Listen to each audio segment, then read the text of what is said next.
I finally found it. As you can see, I'm looking for this machine called CPAP, or Continuous Positive Airway Pressure.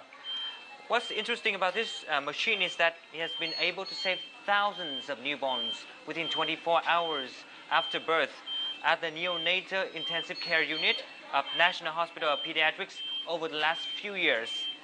More importantly, it is designed and assembled by an American engineer right here in Vietnam. His name is Kirk Evans, and he's going to be the main story for today's Expat Living.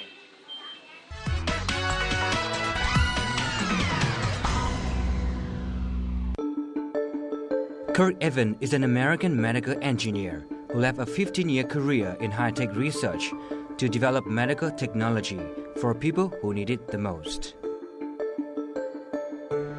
He came to Vietnam in 2001 and has spent the past 13 years devising made-in-Vietnam medical equipment for the country's neonatal units, saving thousands of premature infants in the process.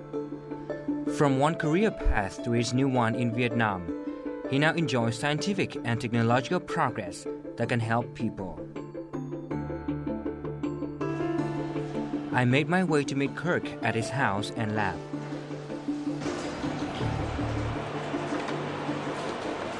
Hello, are you Kirk? Good. How are you? Nice to meet you. Nice to meet you. Come on in. Thank you.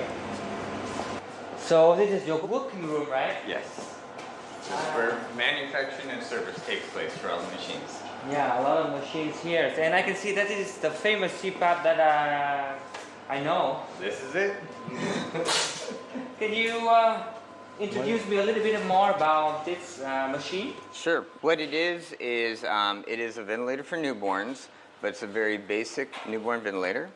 And what that means is it provides just a gentle amount of pressure to help the baby breathe, but by its nature, it's very safe. Essentially, when babies, one of the number one problems, the most common problem for babies is their lungs are not totally developed, and they're missing a product called surfactant. And so the alveoli, the little sacs inside the lung that make up the total lung, are actually collapsed. And so what happens if they collapse, they stick together. So if you provide a little bit of pressure and keep it open, then the baby can breathe. If you let it go to zero, they stick and the baby can't breathe. So this allows it to keep that little sac open, and then the baby can breathe. After a few days, they can pretty much breathe on their own. So where this is very different from normal ventilators, the ones that cost more money, is those machines push and pull air. You'll see them,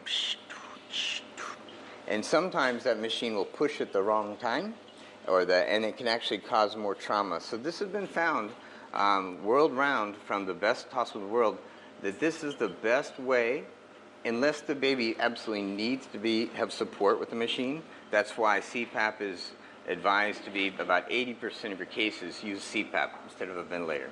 Wow, Kurt, I can't believe you designed and assembled this in Vietnam. How so? Our first CPAPs were literally made out of plastic milk bottles. Wow. And the heater here was nothing more than a halogen bulb. And then it was just plastic bottles with tubes like this. And they were just sitting inside of here. Mm-hmm. And so that was the first batch that we made. And then, of course, from there, we realized we need to make things that was more simple for the nurse. These have fittings where you can disconnect, and put back. And this fitting only goes in this hole, where sometimes people could get confused. So essentially, we made it more of a real product, but that was a very long, slow progression. So when we started working with Dr. What sets Kirk's designs apart is the fact that they are manufactured from scratch in Vietnam, starting from simple things around him, such as its milk bottle. The air would bubble through this bottle, humidify, and then another bottle would be the CPAP bottle. So one thing that's quite beautiful is we'd go in the NICU, there'd be about 30 babies, and you'd have all these glowing bottles like this in a dark room that looked like little fireflies. Very beautiful. So anyhow, that's how that works. That was the very first CPAP that you... Correct. His versions of CPAP cost only $1,000 in Vietnam, while the same machine usually costs $7,000 or more in the industrialized world. Kurt first expected he would complete his CPAP version in 6 months, but it actually took him 4 years to finish. Kurt started his journey in Vietnam by volunteering at the National Hospital of Pediatrics. For 4 years, he worked with the nurses and learned how to look after babies.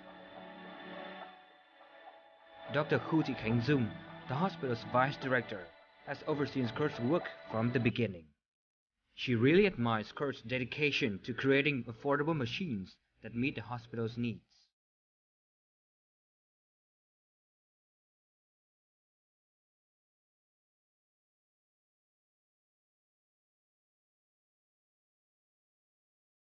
Và lần đầu tiên mà khi mà tôi gặp Kurt thì cũng rất là tình cờ.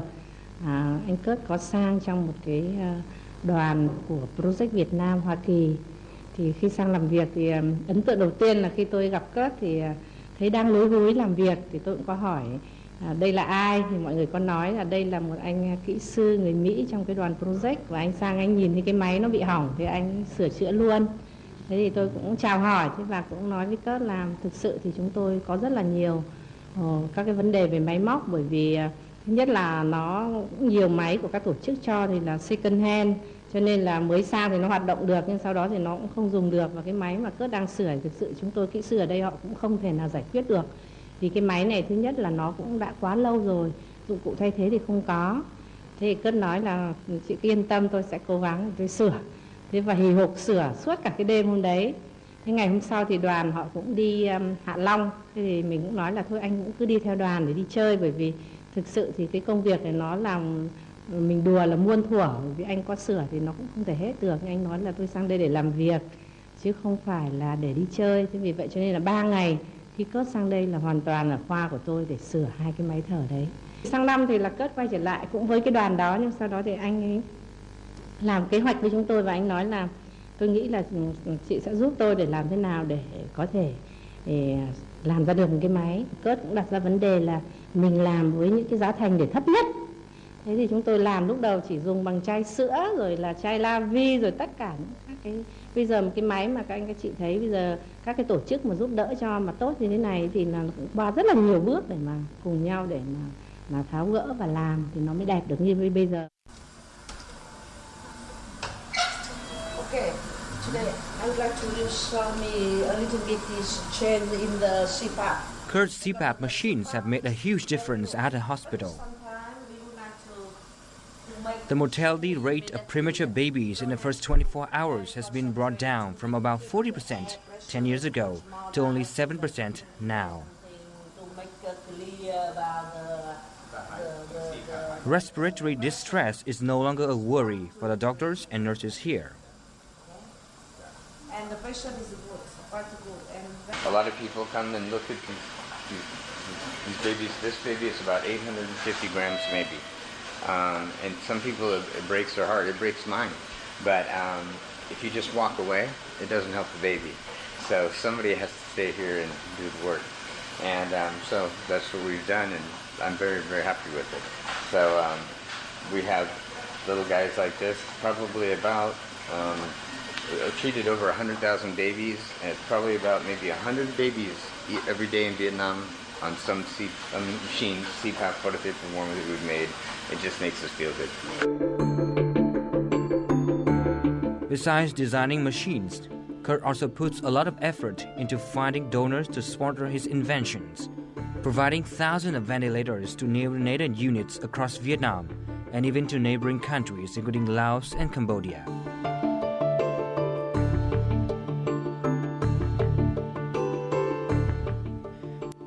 He is currently devising a baby station, which includes phototherapy and an incorporated webcam for local doctors to communicate with central hospitals.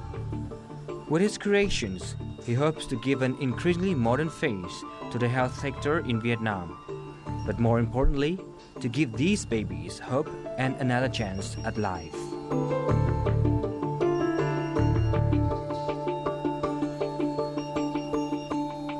The biggest wish is to make the moms happy. You know, that's pretty simple. I mean, it's a healthy baby that mom can be happy with.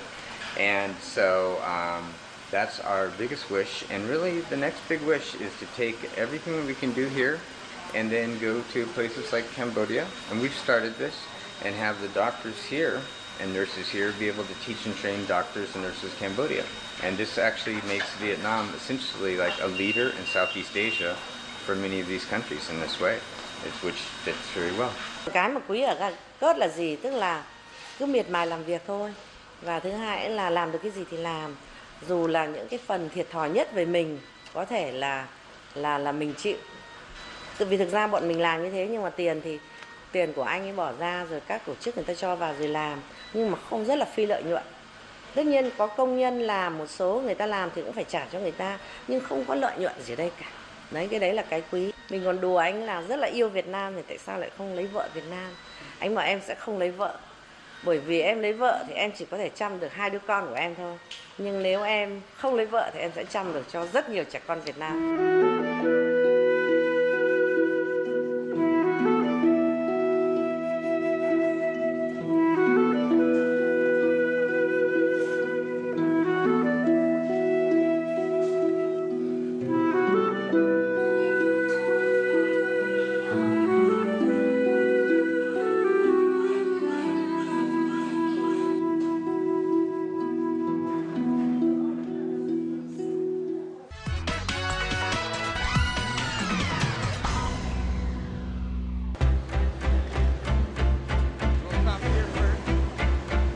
This is Chozoi, where I get most of my stuff.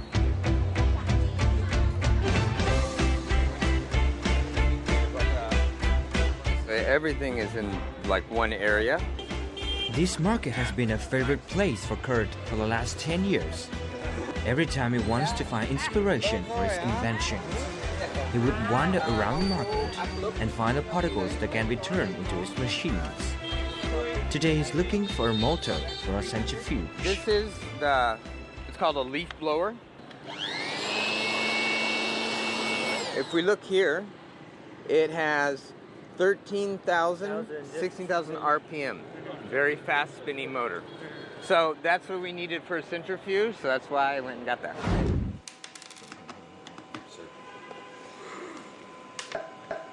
So we have a ball and a bucket and a motor. Correct. Now we make a centrifuge.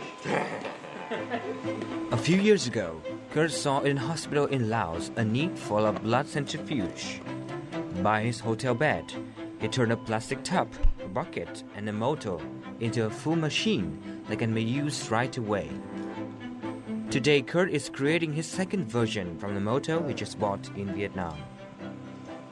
Okay, so we're finished.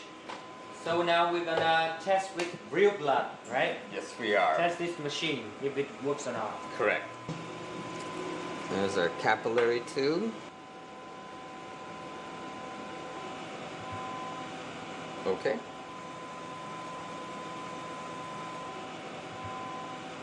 Okay. So we'll put it in here.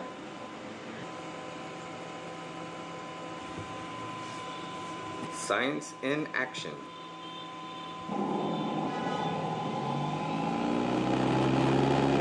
Let this run for at least a minute. We'll just see.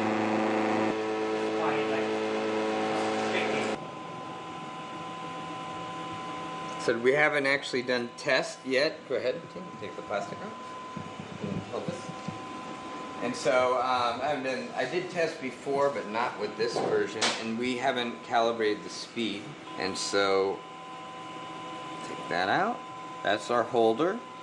This is our capillary. What we hope to see is blood and the liquid separated, and you can see very clearly. That's great. It's yeah. excellent. It's fun to make something out of junk.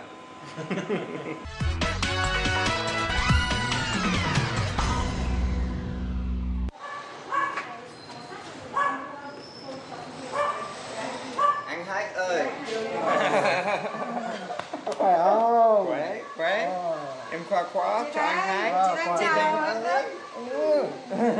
Rồi. Sao? Khoa. Cảm ơn. Được không? Ok. During the process of 13 years in Vietnam, Kurt has received support from a lot of people. One of them is his landlord couple in Invention Road. Although Kurt only lived in the house for 4 years, they shared with him the ups and downs in his career path and helped him in any way they could. They took care of him as a member of the family. Một cậu ấy sang đây mà vợ con thì cũng không lấy, mà suốt ngày chỉ cặm cụi với công việc, làm những cái máy để giúp bệnh viện như thế. Thì mình đến mình rất là tự hào mình vào đấy. Từ cái chỗ đó cái tình cảm đối với gia đình mà thì nó lại càng có cái sự gắn bó thân mật. Chỉ nghĩ làm sao thứ nhất cậu giúp được cho bệnh viện Nhi và cậu thành đạt được cái công việc của cậu phát triển ở Việt Nam. Thế là gia đình mình cảm thấy rất là vinh hạnh. Anh Hai Chi Thang really helped out in many ways. Times I was sick and they'd take care of me. I probably had more than 100 meals at this house. And but just a lot of the whenever I'm down, they always listen to all my troubles. They even understand all the people that I work with and know all the people's names. They just care like family does, you know. Because I've traveled in other countries and other families I've met here and there, but really there's with Anh Hai Chi Thang, it's closer and longer than any other place I've been in the world. So it's definitely my second family for sure.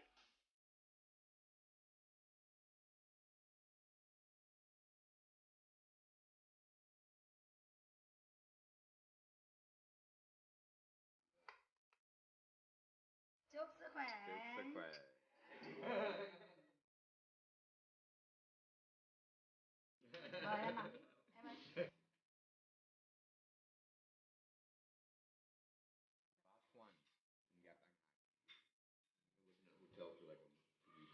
So as you can see, Kurt has found his home away from home in Vietnam. The country has been in love with over the past 13 years. And who knows how many more of his inventions can be nurtured here and developed into food product.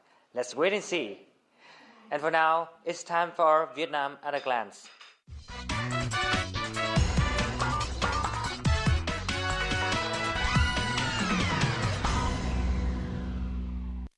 If you visit Vân Cầu village and the district of Hải Dương province the day before the Clay Crackers are Founded Festival, you will certainly stumble on a lot of people looking for the best clay for their crackers.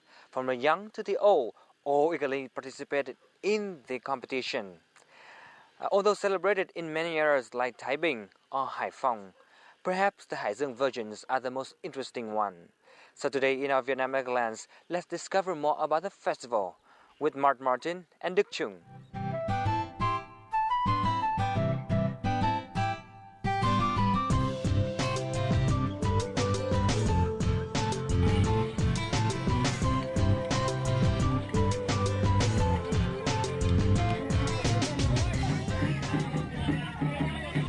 The origins of the founded folk game are interwoven with rural culture, history, and labor.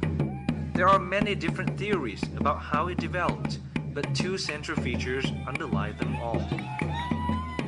One, it arose out of the everyday lives of agricultural people.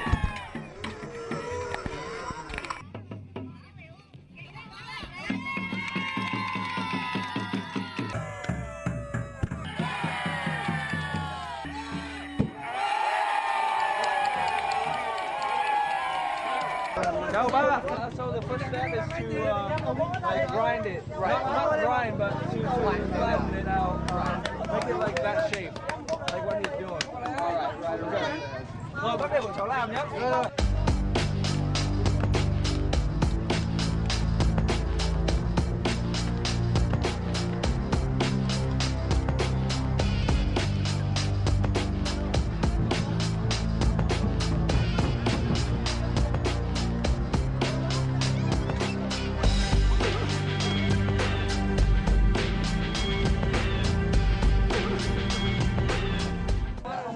Anh ơi, trung bình cái này nặng bao nhiêu? Bao nhiêu? 20 cân rồi. 20 cân. 20 grams. Alright, I'll try. I'm prepared. Bên đây là 40. 40. Yeah, so yeah. it snaps there. Yeah. Right. Phá từ chỗ này là phá ra. So it will snap from that. Ok, rồi quăng đây.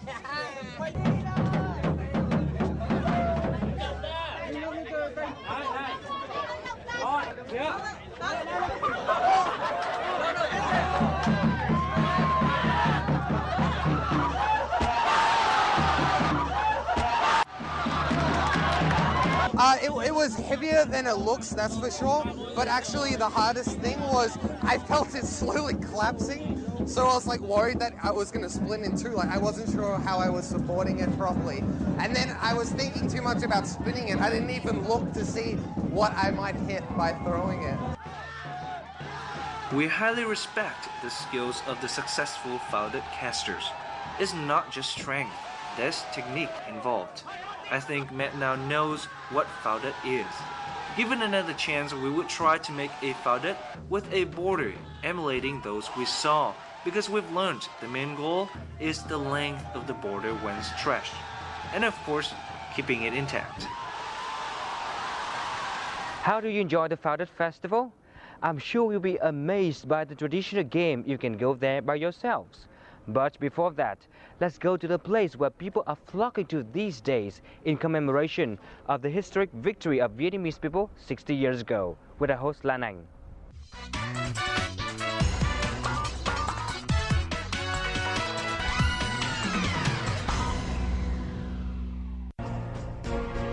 The Dien Bien Phu victory on May the 7th, 1954, which ended French colonial rule in Vietnam, shook the world.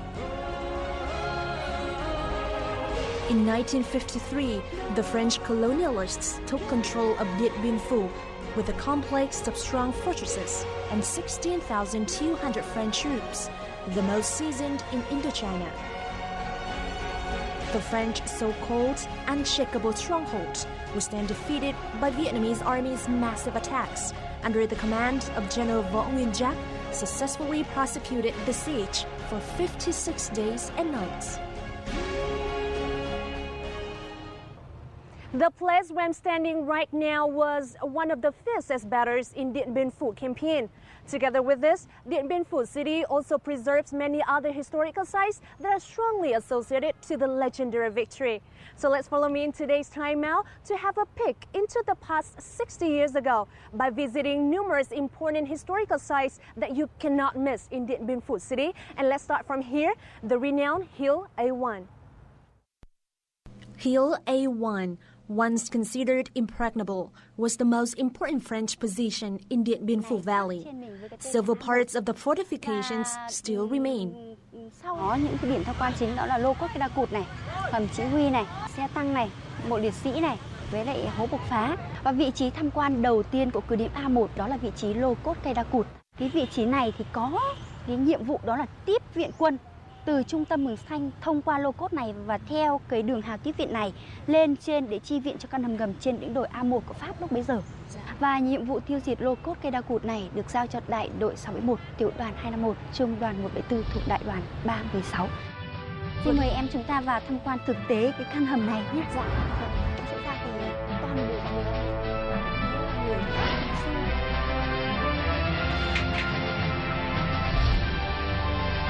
Bây giờ xin mời bạn chúng ta đi tiếp để chúng ta tham quan cứ điểm A1. Dạ vâng.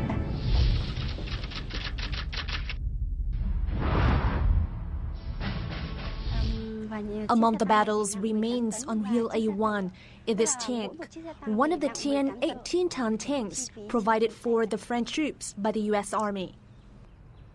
2 tanks participated in the battle, and one was destroyed by Vietnamese soldiers, and it still remains here today.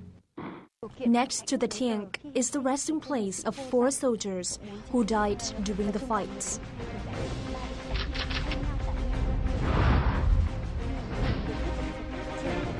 Located on top of Hill A1 is the French command bunker, which provided a view over the entire city, and Vietnamese troops planned to dig a tunnel right next to the command bunker to destroy it with explosives.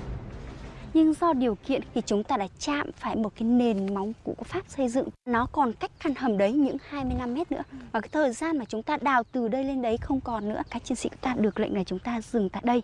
Và trong 2 đêm là đêm mùng 4 và mùng 5 tháng 5 thì khối thuốc nổ có trọng lượng 960 kg. Thì đúng 20 giờ 30 phút tối ngày mùng 6 tháng 5 1954 thì chúng ta cho nổ khối thuốc nổ này. Lúc bấy giờ quân địch ở trong căn hầm cố thủ kia bị sức ép, chảy máu mồm máu mũi, choáng váng thì chấp thời cơ chúng ta xông lên tiêu diệt cái căn hầm cố thủ trên đồi A1 của thực dân Pháp. Thiệt hại của quân Pháp trong cái trận đánh cứ điểm đồi A1 là bao nhiêu ạ? Chúng ta tiêu diệt là 825 tên địch, nhưng về phía ta thì chúng ta lại hy sinh hơn 2.000 chiến sĩ. Đây là một trong những di tích mà mình ấn tượng nhất. Đến đây thì mình mới cảm giác là ngày xưa bộ đội của ta anh dũng đến mức như thế nào. Khi mà vượt qua được bao nhiêu những chông gai rồi là những cái rào cản của quân địch. Mỗi người chắc chắn khi đến những cái địa danh như thế này sẽ có những bài học riêng cho mình mà không có sách vở là có thể dạy được. There's another major site that has become a symbol of the victory. This is the famous command bunker of French General de Caturès, which was once covered by dense systems of defense lines, including barbed wires and tanks. Even though it was severely damaged during the war, the structure and arrangement of the bunker that took the Vietnamese army 56 days and nights to win over still remain. Cái căn hầm này thì được bố trí sâu dưới lòng đất 2 mét, có chiều dài 2 mét, rộng 8 mét, được chia thành 4 van, thấp hơn so với hướng tấn công của ta. Thì mặc dù từ trên những ngọn đồi cao ta có thể nhìn thấy ngay trong tầm mắt hoặc qua ống nhòm quan sát, nhưng mà không gì chúng ta có thể tấn công vào đây được. Nếu như mà đại tướng Võ Nguyên Giáp không sáng suốt chuyển từ phương án đánh nhanh thắng nhanh sang đánh chắc tiến chắc, lần lượt chúng ta bóc từng lớp vỏ cứng của tập đoàn mới đi đến kết thúc chiến dịch. The bunker consists of 4 compartments, which serves as both working offices and sleeping quarters.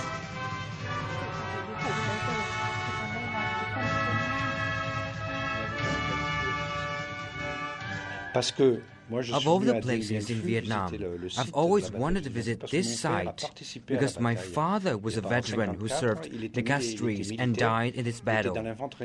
This is a really touching tour as I can somehow live in a space where my father used to live and observe the cruelty of the war and many sacrifices it caused to people of both nations. At 5:30 p.m. on May the 7th, 1954, de Caturès was captured alive as Vietnamese soldiers raised flag on top of the bunker, putting an end to the fierce battle. A bronze statue is casted in Dien Bien Phu city in commemoration of the victory. This represents the image of brave soldiers fight their way to defeat the invaders and the future generations' gratitude toward their ancestors. The statue of Dien Bien Phu victory also concludes this time out tour to important historical sites in Dien Bien Phu city. I hope that you spend some time visiting this beautiful and heroic city yourself. Thank you so much for watching. Goodbye for now.